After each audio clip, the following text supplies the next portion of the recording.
Bonjour à tous et je suis très heureux de participer à votre belle réunion lyonnaise.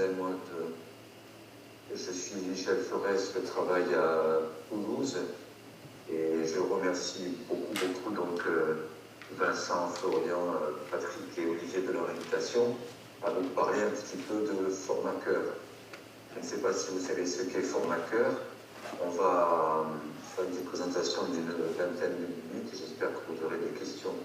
Ensuite, Formateur, on va faire trois parties à cette présentation. D'abord, je vais essayer de vous présenter un petit peu ce qu'est Formateur, qu'est-ce qu'on fait dans notre petit groupe, deuxièmement, pourquoi est-ce que c'est important d'après nous que nous ayons notre propre formation en cardiologie libérale. Et ensuite, si vous le voulez bien, on pourra essayer de prendre 4 exemples, dont les fameux gaps qui sont dans la thématique de cette réunion. Mais on en prendra 3 autres aussi que vous pourrez, j'espère, utiliser dans les jours qui viennent. La diapositive suivante, donc Formateur, c'est la branche formation du syndicat national des cardiologues. Elle s'appelait avant UFCV, mais on s'est assez vite rendu compte que ceci était partagé par pas mal d'autres organismes qui n'avaient pas toujours les mêmes motivations que nous. Je ne sais pas si vous voyez ce que je veux dire. Donc nous nous sommes auto-rebaptisés il y a quelques années, c'est plus pratique comme ça, en Formateur. Cette branche formation du syndicat est déjà assez ancienne, vous voyez, puisqu'elle a été créée il y a une trentaine d'années. C'est un peu, comme je dis souvent, la petite sœur de notre syndicat, et elle est conçue pour aider les cardiologues à se former de façon quasi par eux-mêmes sur leur propre thématique. Et vous voyez en particulier que nous travaillons beaucoup avec Florian et Olivier qui nous aident énormément. Et nous sommes tout un petit groupe et qui essayons de faire de notre mieux pour proposer une formation. Alors, d'ailleurs, ça marche pas mal. Diapositive suivante, s'il vous plaît. Vous voyez quelques chiffres, en fait, qui sont tout simplement sur le site de Formateur. On intéresse quand même pas mal de cardiologues libéraux avec des formations qui sont bien fréquentées et nous avons la chance d'avoir des questionnaires de satisfaction qui montrent que les cardiologues qui s'inscrivent à nos formations en retirent quelque chose. Un exemple encore de diapositive, la diapositive suivante, vous voyez, donc on n'a pas encore toutes les réunions de 2023, mais ça augmente progressivement. Je ne rentre pas dans les détails, bien sûr. La suivante concerne nos formations en webinaire. Vous voyez qu'elles intéressent toujours de plus en plus de participants. Certainement pas assez encore, mais c'est quand même très encourageant. La diapositive suivante, on propose 2 types de formations différentes. On va y passer un peu de temps dessus parce que c'est important que vous le compreniez. Il y a 2 choses qui sont à séparer, le développement professionnel continu et ce qu'on appelle le FAF, le Fonds d'aide à la formation. Diapositive suivante.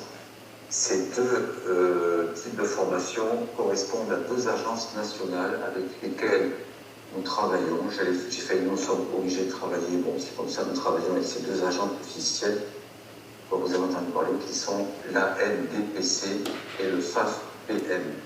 Bien sûr, Patrick, vous m'interrompez si vous le souhaitez. On continue, diapositive suivante.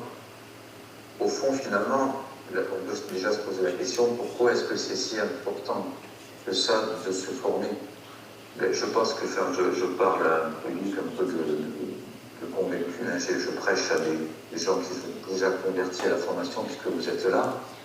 La diapositive suivante, première raison officielle, pratiquement, c'est qu'en fait, comme toutes les professions libérales, et Vincent Prado le répète souvent, on est tous obligés de se former, qu'on soit médecin, qu'on soit pilote de ligne, qu'on soit avocat, qu'on construise des tunnels, on a tous une obligation de se former. Nous, en cardiologie, c'est une obligation triennale de 21 heures de formation.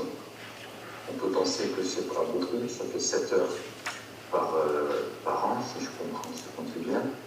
Cette obligation, elle figure dans les textes de loi, mais elle doit faire l'objet d'un décret qui n'a pas encore été promulgué. Donc on pourrait a priori se dire que finalement, tant que le décret n'est pas comme il dit, on n'a pas besoin de se former, mais en filigrane, et on est obligé malheureusement de penser à ça, on est tous à peu près persuadés que si, à Dieu me plaise, un d'entre nous un jour a un problème médico-légal ou judiciaire, une des premières choses qui seront regardées par les gens qui vont étudier notre dossier, une des premières choses sera cette formation, si on s'y est astreint ou pas. Et la certification qui est à venir, à laquelle les cardiologues libéraux n'échapperont pas, qui a déjà commencé en pratique depuis longtemps pour les établissements, cette certification aussi va comporter une obligation de formation. La diapositive suivante. Mais pourquoi se former en dehors d'un problème presque obligatoire légiféré? C'est parce que le cœur, ça bouge. Et une des choses passionnantes de notre métier, c'est qu'il y a eu des sortes d'évolutions qui sont des révolutions. Et c'est une idée que Marc Bilasek a longtemps défendue, vous allez voir la politique suivante, pendant toutes ces années de présidence. La suivante, c'est qu'il y a eu une évolution interventionnelle il y a une trentaine d'années, qui est passée par tous ces progrès-là, et encore il y en a bien d'autres. Ensuite, il y a la politique suivante, une évolution pharmacologique, avec tout ce qu'on a vécu, la saga des statines, les inhibiteurs PCSK9 plus récemment, enfin toutes ces évolutions, tous les apports aussi des nouvelles molécules et nouvelles approches en oncocardiologie. Je ne fais que les citer, il y en a plein d'autres. Les évolutions d'imagerie. Maintenant, vous savez qu'on demande des scintigraphies osseuses en cardiologie. Enfin, c'est quand même des évolutions extraordinaires. Et l'évolution à laquelle le syndicat tient beaucoup depuis des années et qui, je crois, est au cœur même de votre réunion d'aujourd'hui, c'est cette évolution organisationnelle dont on ne peut pas se passer, qui va nous amener à réfléchir, à nos façons de travailler, comment on travaille, avec qui on travaille et pour qui on travaille, avec en particulier récemment donc, toutes les évolutions et toutes les réflexions qu'il faut avoir sur la place de l'intelligence artificielle. Et j'ai remis entre parenthèses cette douloureuse période du confinement. Vous savez bien que Formaker et le syndicat ont été d'une réactivité qui a permis à beaucoup de cardiologues de moins mal gérer cette période si difficile, avec un nombre de webinaires mis en place pratiquement du jour au lendemain, et qui nous ont bien aidés. Je pense que vous vous en souvenez tous. Alors, les diapositives suivantes. Formaker, notre petite structure au sein du syndicat, essaie de suivre le mouvement, essaie même des fois d'anticiper, et surtout a une sorte de souplesse, de réactivité que n'ont pas les autres structures de formation. Et elle essaie de rendre service aux cardiologues. Je dis que c'était le thème de votre réunion juste avant, donc de l'installation à la cessation d'activité. Alors pourquoi se former avec Formaker plus particulièrement, avec notre syndicat de cardiologues libéraux? Il y a des formations de très grande qualité contre lesquelles nous n'avons rien à dire et qui sont donc soit des structures commerciales, soit des formations hospitalières. Les formations hospitalières, ce sont les FMC historiques auxquelles nous avons tous participé et auxquelles nous participons encore, qui sont faites par nos patrons, qui sont très bien faites. Et les structures commerciales, vous les connaissez également. Je ne sais pas, c'est pas cité, mais vous les connaissez tous, hein, c'est Educrate, ces structures-là, qui font du très bon travail avec des formations de qualité, des experts également de qualité. Nous, ce qu'on pense, c'est que nous, en tant que cardiologues libéraux, on a le droit d'avoir notre propre formation basée sur des thèmes que nous choisissons nous, avec des experts que nous choisissons nous, et des formats de réunion qui sont ceux qui conviennent à nos amis cardiologues libéraux. L'idée, c'est qu'un cardiologue libéral privilégie, n'exclut pas les autres formations, mais privilégie plutôt les formations avec le syndicat national, et que c'est presque un acte militant syndical, bon, j'emploie les termes un peu presque grégaires et de la Confédération paysanne, je n'en voudrais pas, mais c'est vraiment quelque chose qui nous tient à cœur. La contrepartie, c'est que nous, notre équipe, doit proposer une formation abordable, facile à utiliser et surtout de qualité pour les cardiologues à laquelle nous la proposons. Alors, comment se former avec Formaker? La diapositive suivante. Voilà, merci. Formaker, donc, a constitué un organisme de développement professionnel continu, a passé cette certification CALOUTI dont vous avez entendu parler, qui nous permet en fait d'être agréé par les deux organismes officiels qui valident nos actions, l'Agence nationale DPC et le FAF-PM. Et je préciserai aussi que dans le cadre de ces formations, nous ne sommes pas isolés. Formaker travaille avec les trois autres grandes structures de la cardiologie, que sont la Société française de cardiologie, le collège, dont certains d'entre vous sont membres également, et avec lequel nous travaillons la main dans la main, et le CNCH, que vous connaissez également. Alors on va revenir un petit peu plus longtemps sur ces deux agences qui nous réglementent en quelque sorte nos actions. Diapositive suivante. Ces agences, elles ont des points communs, la NDPC et le FAF-PM, c'est que c'est très compliqué pour être agréé par eux, c'est que c'est très compliqué pour valider des actions avec eux, et que c'est très compliqué aussi pour effectuer en pratique ces actions. Vous allez voir comment, diapositive suivante, déjà pour être agréé par l'NDPC, bon, on ne va pas y rester bien sûr, ça a été la galère, il faut des tonnes et des tonnes de dossiers, il faut des semaines, il faut des échanges, il faut, enfin, pour être agréé. La diapositive suivante, quand on dépose un dossier, oubliez, ça c'est l'exemple du FAF, quand on dépose un dossier, il faut choisir le thème, il faut rédiger selon des obligations très contraintes, il faut une biblio, sous une certaine formule, avec un format bien précis, il faut des allers-retours avec l'agence, notre structure, il y a des délais que vous voyez en rouge, qui tout ça nous complique énormément la tâche. Vraiment, ces structures-là, on est obligé de passer par elles, de voyer nos actions, mais c'est pas très simple. Et Olivier pourra vous en parler tout à l'heure, puisqu'on a vécu un échec avec une de ces formations qui avait essayé de faire valider pour notre réunion d'aujourd'hui. Alors que Florian lui avait réussi, nous en parlera aussi tout à l'heure.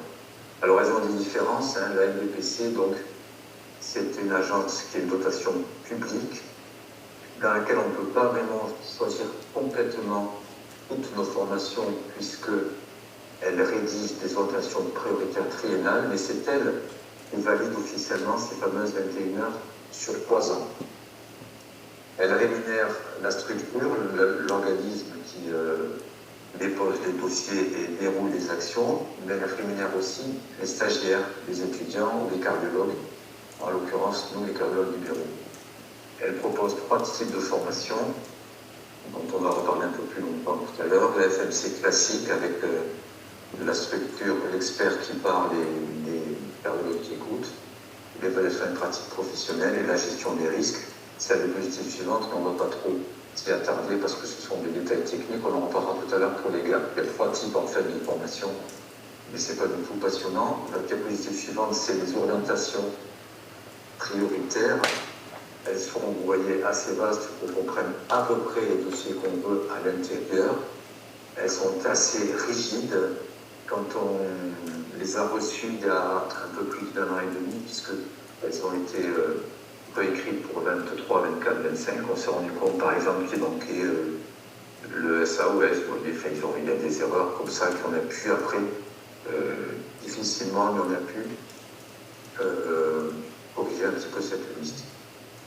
Alors que la diapositive suivante, la deuxième, à côté de l'Agence nationale du DPC, c'est le FAF-PM.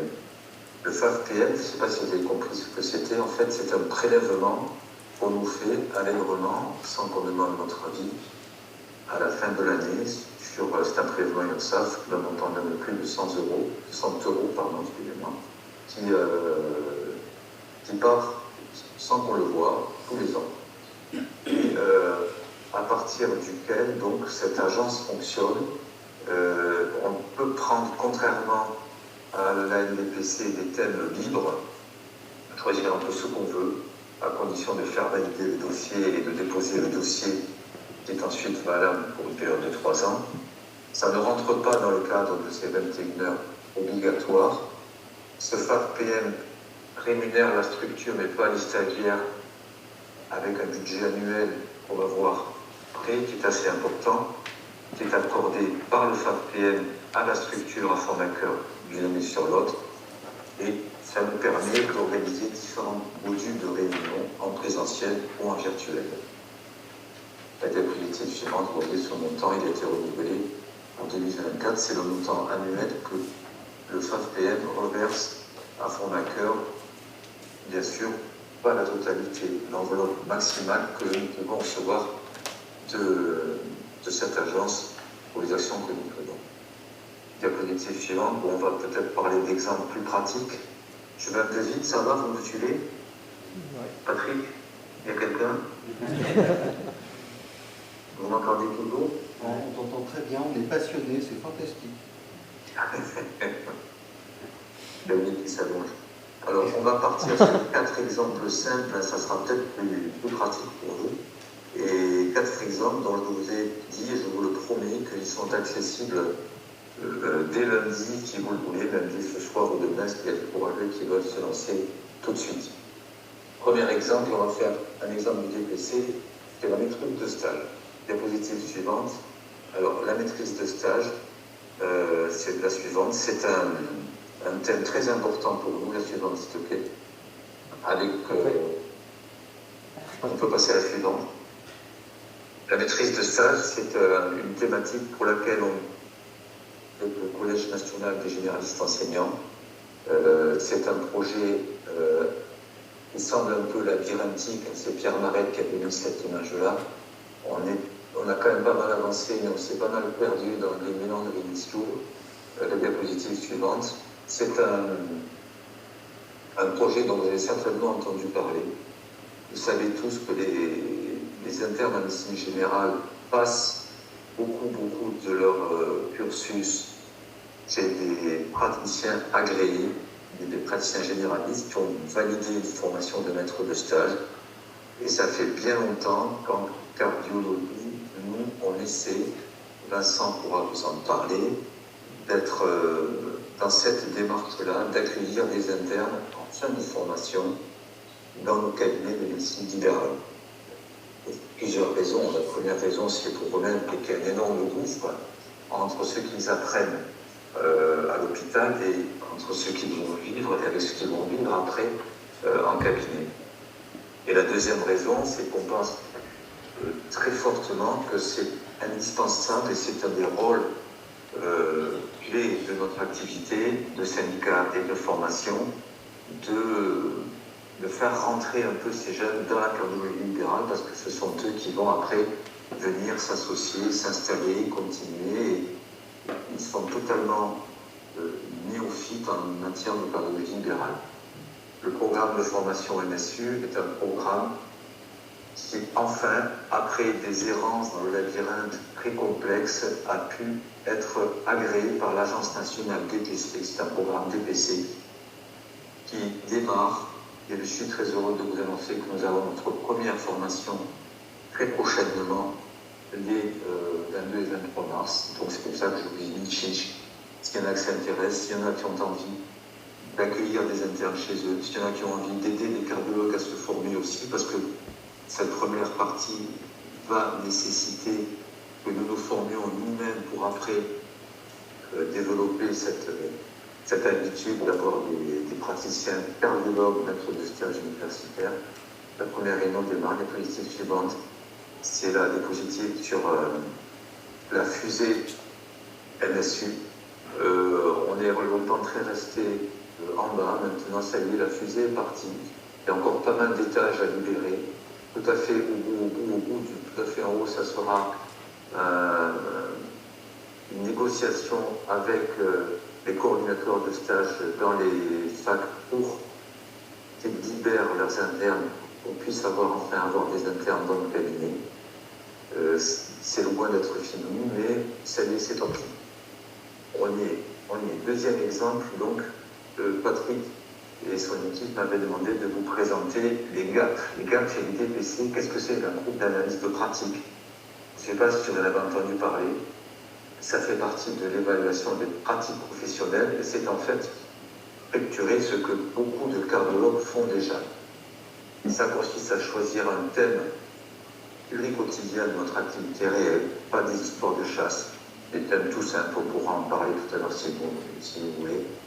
Et ça consiste à comparer nos façons d'aborder ces thématiques dans le cabinet et ensuite de mettre en perspective cette façon de prendre en charge les patients avec les recours officiels. Diapositive suivante, ça se situe donc dans ce qu'on appelle l'évaluation des pratiques professionnelles. C'est une des trois formations différentes de pédagogie. Et c'est celle du milieu, vous voyez, à côté de la formation continue classique et de ce qu'on appelle, en bas de la diapositive, la gestion des risques dont certains de vous ont l'habitude dans les établissements. Diapositive suivante. C'est de l'EPP, c'est-à-dire que ça s'adresse à une équipe constituée avec des réunions qui sont répétitives à l'année, avec l'idée d'amélioration de nos pratiques. Comme je le dis, dans GAP, il y a E qui est évaluation. Il faut vraiment que ce soit bénéfique pour notre pratique quotidienne jour le jour. Alors, comment définir le GAP? Diapositive suivante, en fait, c'est à la fois simple et facile à mettre en place. C'est un petit groupe de cardiologues qui se réunissent entre 5 et 12. On pense que la bonne fourchette, c'est 8 ou 9, hein, et qui parle vraiment de sa propre pratique en exposant aux autres cardiologues du groupe la façon dont on a appréhendé le thème, la façon dont on a aussi eu besoin de réfléchir. Et c'est presque aussi important, si vous voulez, de se poser des questions que d'apporter les réponses. Bon, même si peut-être c'est vrai que c'est important quand même de trouver des réponses. Je ne sais pas si vous voyez cette problématique-là, de vraiment analyser ce qu'on fait, de sortir le nez de notre guidon pour essayer de réfléchir à des choses de notre vie de tous les jours, du matin au soir. Diapositive suivante, donc, en comparaison de la FMC classique, qui est une cible de référence, le GAP est un peu une cible de questionnement où on établit un petit peu les uns par rapport aux autres nos différences de comportement pour pouvoir se comparer, s'auto-évaluer par rapport donc à des références qu'on étudiera également. Diapositive suivante, ça dure donc à peu près 2 heures par réunion. Il y a théoriquement 1 heure de formation avant, mais les réunions sont des réunions de 2 heures qui reviennent 4 fois dans l'année et pour lesquelles chaque cardiologue est indemnisé. Bon, je ne sais pas si ça vous paraît légitime comme rémunération, c'est un dédommagement de 45 € par heure, qui est réglé donc par l'Agence nationale du TPC et pas par Formateur. C'est vraiment un dossier officiel déposé. Diapositive suivante, je vous dis les tarifs d'ailleurs, c'est pas très important, vous voyez, c'est dans la deuxième colonne, deuxième ligne, la colonne verte, deuxième ligne, c'est rémunéré 45 € de l'heure. Diapositive suivante, en définissant bien les conditions financières, le formateur s'engage à régler tout ce qui est intendance. Ce qui est intendance, ça peut être donc une salle de réunion, ça peut être un repas, ça peut être dans une certaine fourchette quand même de prix, naturellement, parce qu'on pense vraiment que le but de ces réunions, c'est pas de se retrouver dans un resto étoilé, mais c'est vraiment de faire des choses simples et conviviales. Donc la diapositive suivante, en plus de la rémunération du DPC, tous les frais sont pris en charge par formateur. Un des débats étant, est-ce qu'il faut un expert extérieur ou non? On pense que non, c'est vraiment nous-mêmes qui nous évaluons entre nous, qui comparons les façons dont on prend en charge nos patients et qui éventuellement potassons les recours pour les présenter la fois suivante. Voilà. Mais si jamais il y a besoin d'un expert, parce que par exemple vous faites 2 heures sur la cardio-diabéto, 2 heures sur le cardio, vous voulez dire un expert, et bien formateur s'engage également à rémunérer l'expert. Alors en gros, diapositive suivante, si vous êtes déjà constitué, si vous avez un établissement, une clinique, où vous avez un groupe qui est déjà structuré avec des affinités, ou bien si vous avez, c'est assez pour mon cas personnel, l'envie peut-être de structurer un peu plus votre groupe parce que vous ne faites que vous croiser dans les couloirs sans jamais passer un moment à faire ce qu'on sait faire de mieux, c'est-à-dire la cardiologie. Si vous structurez un peu votre groupe, vous choisissez donc un thème pour la première réunion et vous démarrez votre gamme en validant votre TPC en plus, ce qui n'est pas négligeable, et en donnant un coup de main au syndicat. Et puis, en étant rémunéré, parce que pourquoi pas, comme disait Coluche, Vincent Paul veut dire, rigolez quand même pas trop quand même parce que c'est votre pognon. Voilà. Donc, pourquoi pas, si vous avez tous ces critères-là, diapositive suivante, c'est le slogan que vous reverrez sur Fornacker, tenez le cap et faites un gap. Voilà, diapositive suivante, et on va terminer avec les gaps. L'idée, c'est que si vraiment certains d'entre vous sont dans cette démarche-là, eh ben, il suffit de désigner un pilote du groupe qui sera un petit peu le délégué syndical et qui nous contactera, qui contactera notre secrétariat, donc vous aurez les coordonnées. On s'engage, les responsables de formateurs, moi, enfin Olivier, tous ceux qui sont là pour vous. Éventuellement, on s'engage à faire un mini-diaporama ou une mini-présentation visio lors de la première réunion du groupe. Et ça roule. Allez, diapositive suivante, on continue. Après les 2 exemples de DPC, je ne suis pas trop long, Patrick, ça va, il me reste 5 minutes. C'est bon? Non, c'est bon, c'est parfait. Il y a pas similaire, ça va aller plus vite. 3 minutes théoriquement. Pardon? Encore environ 3 minutes théoriquement. Parfait, ça va être très bien. Donc là, 2 exemples maintenant de face en région, diapositive suivante. C'est un peu ce qu'on avait essayé de discuter quand on était au CA du syndicat. L'idée, c'est de présenter, un peu comme je le fais aujourd'hui, et je remercie encore l'équipe de me donner cette opportunité, de présenter un peu ce qu'on fait en région et de proposer, de coller, entre guillemets, des réunions FAF lors de vos assemblées générales, lors de vos réunions, en faisant appel à des experts choisis par vous, que ce soit du socio-pro de la FMC, et en vous aidant financièrement, du coup, puisque nos structures sont rémunérées pour ça. Donc, on a pour ça la proposition de thème déjà validée, ou alors on peut écrire de nouveaux dossiers, mais vous savez que ce n'était pas simple. Le montage de cette réunion est assuré par notre secrétariat, avec quelques incontournables sur lesquels on passera 30 secondes. Diapositive suivante, vous voyez que la structure est rémunérée. C'est la partie de gauche, par exemple, si on fait une formation de 2h30, la structure formateur sera rémunérée par le FAFPM 300 € par personne. Et vous voyez, je ne fais pas de langue de bois, je vous le dis franchement. Qu'après, c'est à partir de ça que nous aidons les régions à financer, par exemple, une assemblée générale ou une autre réunion. Diapositive suivante, qu'est-ce que le formateur prendra en charge?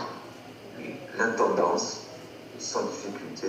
Diapositive suivante, le formateur prendra en charge également l'expert avec des grilles que nous avons réécrites. Là, ce sont les grilles qui sont valables pour le TPC et aussi pour le formateur, avec quelques incontournables. Diapositive suivante, qui sont des obligations d'émargement, diapositive suivante, vous voyez, en amont de la réunion, le jour avant de la réunion, le jour de la réunion, la diapositive suivante, après la réunion, quelques incontournables qui ne sont pas marrants, que vous connaissez tous parce que maintenant on est obligé de passer par là, mais pour lesquels nous vous aiderons au mieux. Quelques exemples rapidement de dossiers qui sont déjà prêts, que vous pouvez utiliser en faisant une réunion comme vous voulez à partir de demain. Des exemples de socio-pro, diapositive suivante, des exemples de FMC classiques. Vous voyez, on a le choix, hein, on a des dossiers qui sont déjà validés, que vous pouvez utiliser sans aucune difficulté et sans délai d'autorisation. Diapositive suivante.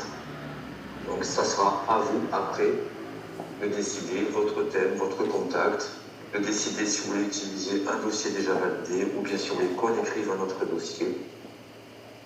En sachant que les réunions socio-pro peuvent être bien sûr animés par un expert du syndicat, comme par exemple Vincent Thierry, qui sont avec vous aujourd'hui.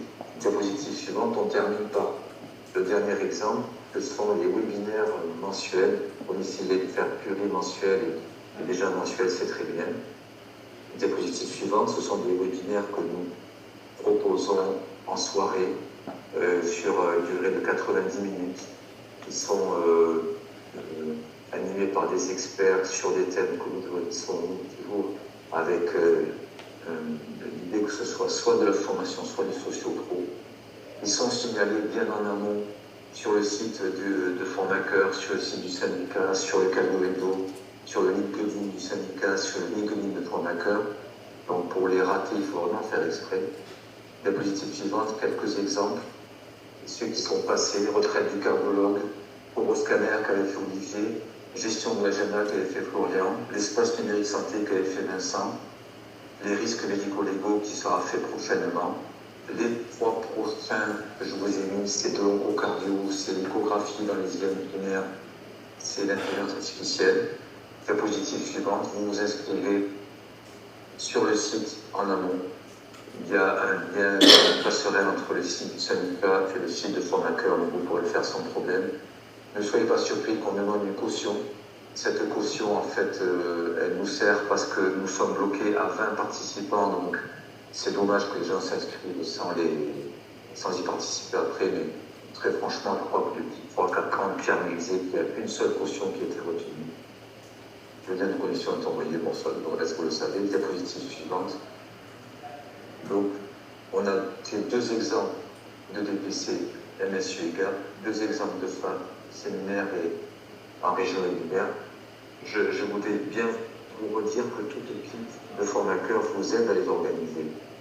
Ces réunions combinent un acte fort d'engagement et surtout une formation validante et qu'on veut de qualité au service de nos patients. Et ça peut démarrer, je vous dis, lundi, même ce soir, pour ceux qui veulent. Et il suffit pour ça que ça soit très simple. Vous avez les coordonnées par mail de Patrick, de Vincent, d'Olivier, de Florian, enfin de tout le monde. Vous leur envoyez un mail, je suis intéressé par tel projet, et dans la seconde qui suit, Vincent ou Olivier me transfèrent ce mail, et moi je vous promets que ça va marcher très bien. Alors on termine, j'avais préparé une diapositive. Alors Quentin et Patrick Montant m'avaient envoyé les diapos hier, donc j'avais prévu ça, et c'était avant, c'est passé hier soir. C'était pour vous dire qu'on essaie d'être une équipe unie, formée, qui avançait, mais peut-être que ce qui s'est passé hier soir doit nous montrer que justement, il faut vous proposer de rejoindre notre équipe pour nous aider, pour nous renforcer. Si certains veulent travailler avec nous, si certains considèrent, comme moi et d'autres, que la formation est la partie la plus importante de notre boulot, la plus passionnante, et bien n'hésitez pas aussi à venir étoffer un peu nos rangs. Diapositive suivante. J'ai terminé, j'espère que je ne vais pas trop barber. Et s'il y a quelques questions, bien sûr, je reste en communication avec grand plaisir. Merci, Michel. Merci.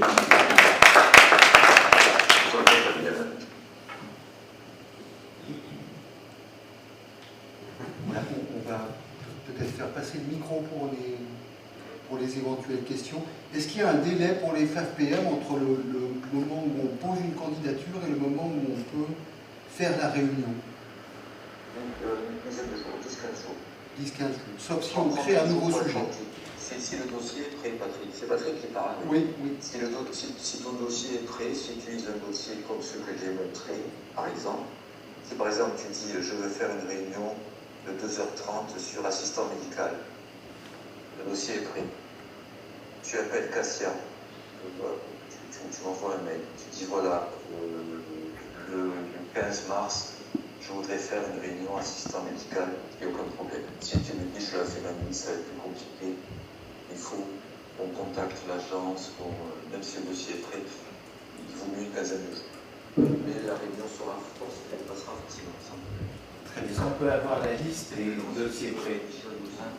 La liste où les Et est-ce qu'il y a, la liste peut être facilement transmise aux personnes présentes ou autres d'ailleurs, pour savoir ce qui est plus facile à monter et plus difficile à monter comme soirée? Alors, la liste, elle est dans le diaporama. vous l'avez, puisque c'est Quentin qui l'a passé. Il y a 2 diapos, si tu veux remettre le diaporama, Quentin, il y a 2 diapos, une sur les thèmes socio-pro et l'autre sur les thèmes FMC classiques. La liste est assez fournie. Voilà, c'est remonte un petit peu. Voilà, c'est là. Voilà, ça c'est la liste FMC classique. Tu vois, il y a quand même pas mal de choix. Hein. Ces dossiers-là sont validés. Ils sont, quand on valide un dossier, il est valable 3 ans. Et donc ceux-là sont en cours. Pour 2024, on peut vous en servir. Et la dépôt précédente, il y a des durées aussi. Les durées varient, 2h30 ou 3h30, c'est du présentiel. Voilà. On a eu, par exemple, bêtement, on a fait avec Lionel et moi, à qui j'adresse un grand bonjour, un webinaire en début d'année, qu'on avait prévu pour décembre, et qui en fait a été périmé le 31 décembre. Et à cause d'un problème de conflit d'agenda, comme on dit maintenant, on a fait cette réunion début janvier, ce qui fait qu'en fait on n'a pas pu la monter en réunion officielle. On l'a faite quand même parce que les réunions de l'ODM se remplissent du jour au lendemain. On avait déjà participants instantanément, donc on l'a maintenue. Mais malheureusement, hors protocole. Ce que vous avez sur l'écran là, c'est utilisable, je te le dis demain. Tu peux programmer ta réunion. Celle-là est la suivante, donc pour les FMC classiques. Ceux-là sont validés. Après, on peut faire n'importe quoi, on peut faire d'autres thèmes, mais il faut déposer le dossier. Et ça, déposer le dossier, théoriquement, c'est 4 à 6 semaines. Sauf que déjà, il reste 3 semaines en attente d'évaluation. Enfin, c'est pas si simple que ça. Mais cela, déjà, tu peux prendre, tu vois, il y avait quoi faire quand même. Hein. Et le dossier en question, il y a des paragraphes à remplir pour démontrer l'intérêt de... Il est tout prêt. Il est sous forme de PDF. Il faut qu'il tienne à peu près parce que on a une sorte de deal quand même avec eux, disant qu'on restera dans ce qu'on avait prévu dans la rédaction du dossier. Mais après, les experts, dedans, ils ont de la marge de manœuvre quand même. Hein. Je peux t'envoyer un exemple de dossier en PDF si tu veux l'étudier, regarde ce que tu peux faire à l'intérieur. Le dossier est prêt, tu appelles le secrétariat national, le secrétariat national met en ligne le dossier pour que les gens s'inscrivent. Et à partir de là, il y aura les quelques obligations sur lesquelles je suis passé vite. Ils sont en amont, nous vous envoyons les feuilles d'émargement, on s'occupe du pré-test, le jour de la réunion, il faut faire signer les gens. Enfin, c'est un peu plan-plan tout ça, mais ensuite il faut renvoyer les post-tests. Et si tu passes ces trucs-là qui sont fastidieux mais pas compliqués, hein, c'est casse-bonbon, mais c'est tout, hein, c'est juste être bien sûr que tous les participants aient marge, être bien sûr que tous les participants ils sont bien écrits, ils n'ont pas rajouté à la main, tu vois, faire des choses comme ça. Le dossier, tu peux l'utiliser sans problème. On avait avec Pierre Marette écrit un dossier, mais je ne sais pas s'il est passé, s'il a été déposé sur la réadaptation cardiaque, un DPC, une formation en 20 heures. Tu entends, Michel? Oui, c'était un DPC, hein, c'est ça. C'est un DPC, oui. C'était pas un FA, c'était un DPC et en fait, ça ne figure plus dans les orientations nationales prioritaires. Ça ne figure plus dans les orientations nationales prioritaires. Ça risque de revenir. En 2025. Tout à l'heure, le DPC nous contraint à tenir dans des orientations qui sont réécrites tous les 3 ans. C'est un petit peu, voilà, c'est la 25. Mais qui décide des orientations nationales? Voilà, et en fait, donc ça ne rentre plus dans ces longues, on ne peut plus le décliner sous ce format-là. Par contre, on peut très bien le transformer en phase. D'accord. Tu comprends? Vincent. Les contingentés, malheureusement, par exemple, les thèmes Perestor, on a juste discuté avec les gens de Strasbourg, avec Hélène Kramer, la nouvelle présidente de la région Alsace, en fait, qui voulait monter un DPC sur Perestor, mais pareil, malheureusement, ça ne figure plus dans les orientations nationales prioritaires qui sont émises de 3 ans en 3 ans. Et ça, malheureusement, on est dégoûté par ça. Vincent, tu es là, Vincent, tu m'entends? Oui, je vais répondre là sur... alors... Vincent pourra vous expliquer qu'en fait, quand on s'est rendu compte que ça va un sommeil, on est un peu tombé de l'armoire et il a fallu que ça soit une bête au mois de fer pour pouvoir le réintégrer par la suite. Vincent, c'est bien ça, j'ai pas de bêtises? Oui, voilà. Oui, je vais répondre. Alors, typiquement, les dossiers comme ça, là, actuellement, il faut qu'on les passe en FAF. Donc, là, typiquement, celui-là, il faut qu'on le réprive et qu'on le passe en FAF. Qui décide pour le DPC? Alors, c'est multicanal, c'est le ministère et la DGOS qui ont leur thématique. Tu as la CNAM qui a des thématiques. Et puis après, chaque CNP propose des thèmes, mais tu ne peux en proposer que 4 ou 5. Et donc en fait, il y a une volonté de restreindre à des thématiques de santé d'un DPC. Et puis on va pas se mentir, il y a le côté, on va dire, directif de la directrice de l'agence, je vais le dire comme ça. Donc voilà, il y a une volonté de restreindre les thématiques sur vraiment des thématiques de santé publique et qui souvent vont pas télescoper nos préoccupations de cardiologue. Alors on arrive des fois à caler les trucs, les recommandations, l'innovation technique, un peu des paquebots sur lesquels on peut faire passer les choses, mais de moins en moins. Donc c'est pour ça que la NDPC, on est en train un petit peu d'essayer de contourner, y compris pour la validation du DPC, et avec ce qui se met en place pour la certification et quelque chose qui s'appelle le parcours du DPC, tous les FAF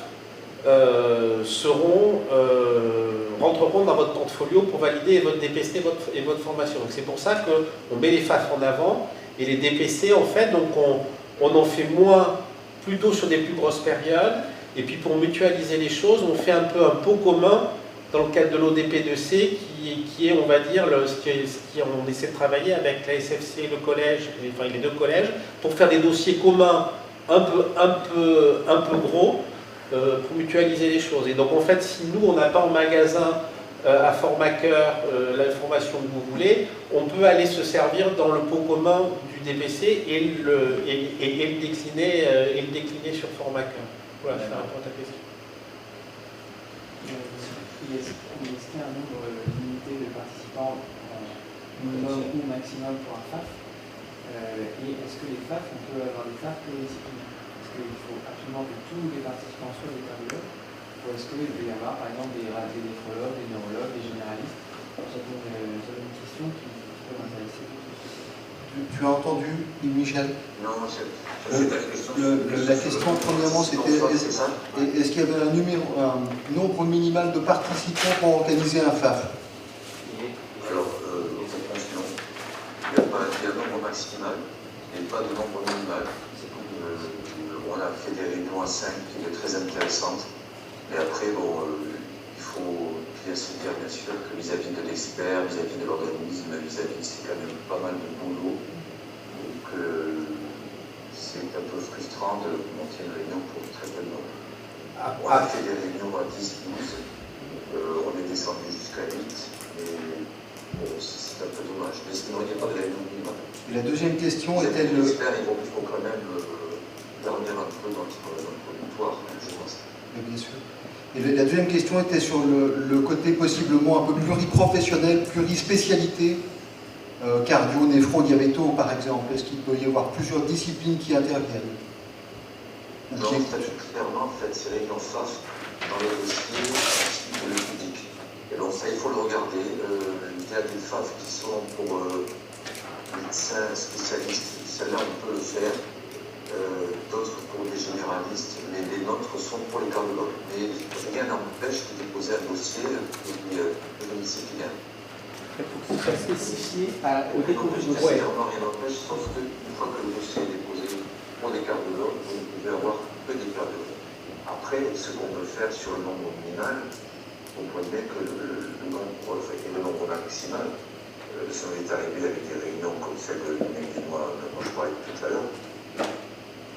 on arrête à 20, mais si des gens veulent s'inscrire, participer en plus, on peut l'ouvrir un peu plus. Si vraiment des gens nous disent, moi j'aimerais bien, ça m'intéresse, on s'arrête à 20 parce qu'on n'est pas rémunéré de façon plus de 20. Et peu importe, si les gens veulent participer, c'est avec grand plaisir, bien sûr. Voilà, on verra le bienvenu. Très bien. Vincent, vous voulez rajouter quelque chose? Oui, alors le vin, en fait, c'est l'exigence pédagogique du FAF. Le FAF, ils ont un peu travaillé sur la pédagogie et considèrent qu'une pédagogie de la communication dans un camp, c'est une chose, la pédagogie c'est sérieux, et donc sur les formats, ils considèrent que 20, c'est 20, des fois 30 sur certaines thématiques. Les publics auxquels ça s'adresse, ça se joue quand on dépose le dossier. Le problème, c'est que pour qu'on l'étende à d'autres spécialités, souvent ce qu'ils exigent, c'est que dans le comité scientifique de notre organisme, il y ait quelqu'un de la spécialité en question. Donc ça c'est pas toujours, mais c'est quand même une demande récurrente. Donc en fait, quand il y a une réunion pluripro comme ça qui est fait, les experts, tu vas pouvoir les payer sans aucune difficulté. Puis tu remplis en cardio, tu mets 20 cardio, et puis tu te sers de porte-avions, enfin ça te sert de porte-avions pour inviter les autres qui en fait profiteront, ne seront pas dans les listings pour nous, mais assisteront à la formation et auront le gîte et le couvert qui est payé. Vincent, par exemple, si on voulait faire une formation pour les gens qui ont envie de créer une SLM, qui va probablement remplacer mon droit commun, il faudra faire une formation. Oui, mais je pense qu'il faut déjà écrire le dossier et le déposer. Donc il faut un dossier, ça serait plutôt un dossier FAF dans ce cas. Je pense que c'est mieux que ce soit un FAF. Et est-ce que ça peut toucher non seulement les médecins, mais aussi IPA, dans ce cas-là, on le dépose dans ce cas-là et là, ça ne posera pas de problème. Ok. Donc c'est ça qu'il faut. Faut qu'on voit stratégiquement si c'est FAF ou DPC, mais je pense qu'il faut déjà l'écrire. Et on peut le déposer dans les deux. Okay. On peut faire des formats. Qui peut aider